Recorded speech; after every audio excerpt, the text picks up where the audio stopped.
Eu tava aqui dentro de casa e uma cigarra fazendo barulho. Na cozinha, na sala, em volta da casa.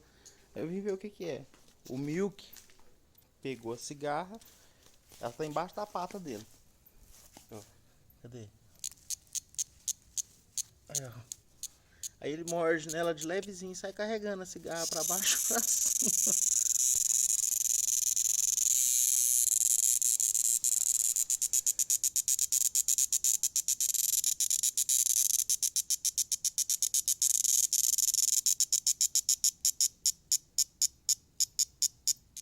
Milk. Solta, coitado, não é seu brinquedo não.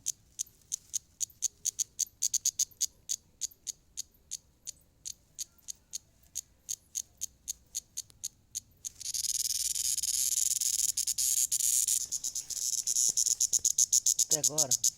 Cadê ela?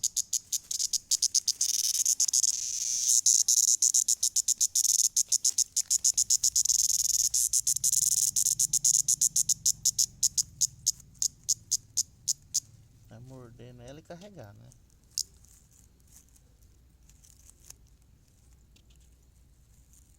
Cadê? Deixa ela ir embora.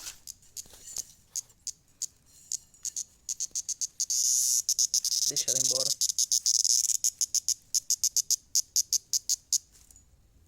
O tamanho. Aqui, ó.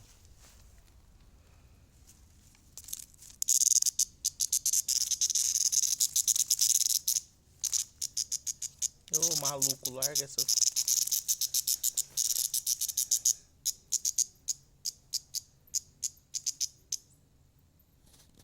Pronto. Aqui, ó, Milk. Aquela aqui, ó. Vou pôr ela aqui em cima, aqui, ó. Não deve você mexer, não.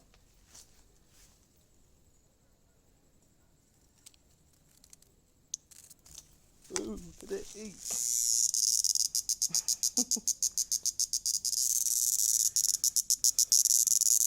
Só ver. Segura aí, minha